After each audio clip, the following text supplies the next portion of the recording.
Hola amigos, el día de hoy vamos a dar inicio con un primer tema de muchos temas que se van a ir tratando en el transcurso de los días, ¿no? Acá tenemos tecnologías de detección de incendios. Dentro de este grupo de tecnologías tenemos tres básicos, ¿no? Desde el punto de vista de su arquitectura, ¿no? Empecemos con el convencional, que es uno de los más básicos, más conocidos. Tenemos un tamaño muy variado de zonas que se pueden instalar en un panel convencional. Y podemos estar desde una zona hacia en adelante, ¿no? Puede ser 100 o más zonas inclusive, ¿no? Dependiendo ya de las características del panel, ¿no?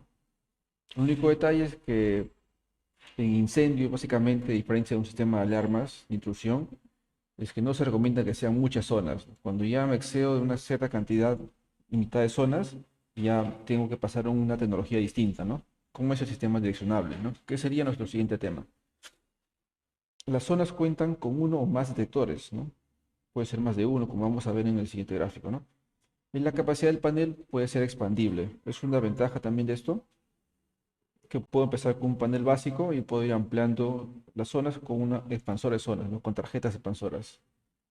Aquí en este diagrama, por ejemplo, vemos un esquema básico, muy básico de un sistema convencional, ¿no? Muy común también, ¿no? De múltiples dispositivos dentro de una misma zona, ¿no? Y en una zona puedo poner muchos dispositivos de características similares, ¿no? A veces una confusión que tiene de que yo puedo poner en una zona una estación manual y también puedo poner un sensor de humo, ¿no? Un detector de temperatura también. De poder lo puedo hacer, pero no sería recomendable, ¿no? Es más, hay un capítulo de norma que me indica que no se recomienda, ¿no? Hacer de esa forma. Pero sí poner varios dispositivos de las mismas características, ¿no? Más o menos así sería una arquitectura. Si vemos esta resistencia, que el valor puede variar dependiendo de la marca del panel, a veces 1K, 4.7K, ¿no? Dependiendo, es ohmios, ¿no? Es una resistencia final de línea. ¿Y cuál es su función? Su función es de supervisar el cable, ¿no? Supervisar el estado del cable. Ahora este cableado puede ser tipo A o tipo B. Este es un tipo B, ¿por qué? Porque el cable empieza en el panel y termina en la resistencia, ¿no? El tipo A sería que el cable empieza en el panel y termina en el panel, ¿no? El otro extremo del cable llegaría al panel nuevamente. Ese sería un cableado tipo A. El clásico, el más común es el tipo B, ¿no? Y lo mismo es con los circuitos de notificación. Por sus siglas en inglés, NAC, ¿no? Donde están ubicados todas las sirenas con luz estroboscópica, ¿no? Puede ser sirena o luz solo también, ¿no? Dependiendo. Por ejemplo, ¿cómo es esta activación?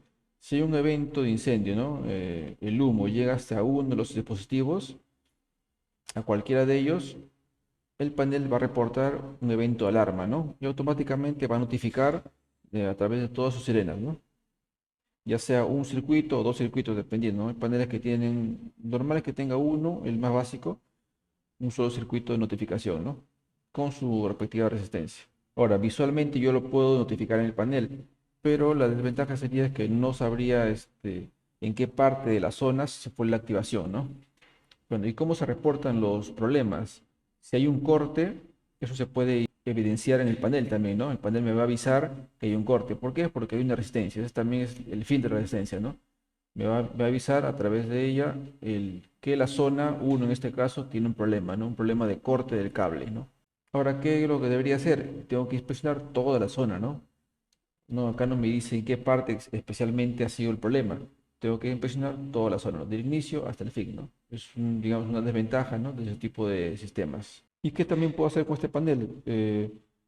Puedo notificarme remotamente, ¿no? Hacia una central de monitoreo, ¿no?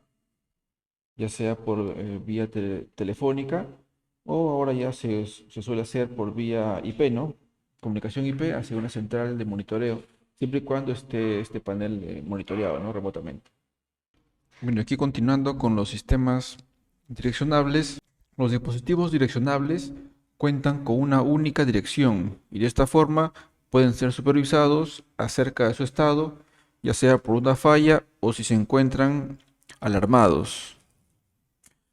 Tenemos tres características principales en estos sistemas direccionables.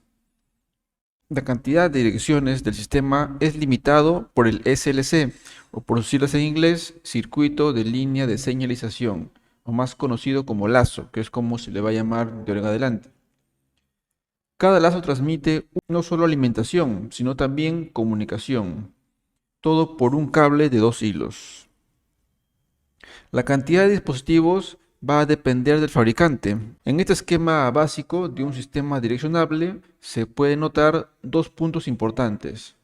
Primero, en un mismo lazo puedo instalar dispositivos direccionables de diferentes características, como los que vemos aquí: detector de humo, temperatura, módulos de entrada, estaciones manuales o incluso módulos también de salida, ¿no? Lo segundo es que si yo quiero adicionar dispositivos convencionales a este tipo de sistemas, lo puedo hacer, sí, pero mediante módulos direccionables también. Como por ejemplo, sensores de aniego, que es un elemento convencional, lo puedo agregar mediante un módulo de entrada. O algún ventilador, ¿no? Un extractor, también lo puedo hacer mediante un módulo de salida, que en este caso es como por ejemplo un módulo relay. Un punto también adicional aquí es que los sistemas direccionables, por lo general, las notificaciones siguen siendo convencionales. Como vemos aquí, lo identificamos justo por la resistencia final de línea, ¿no?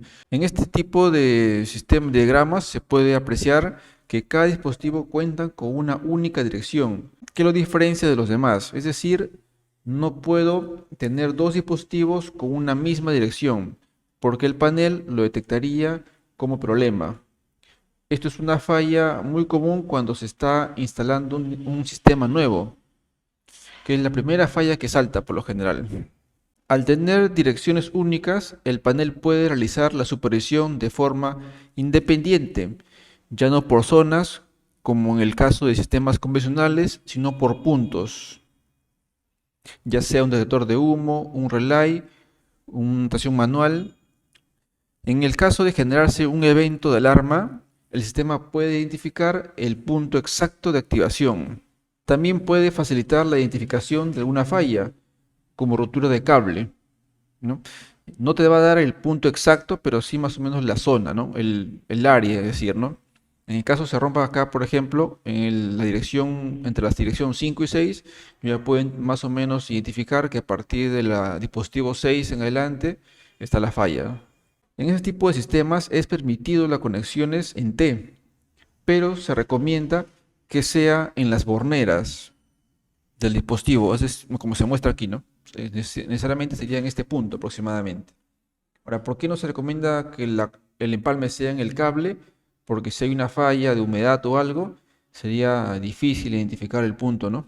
Se puede también mediante programación hacer que un dispositivo de salida reaccione a un dispositivo de entrada.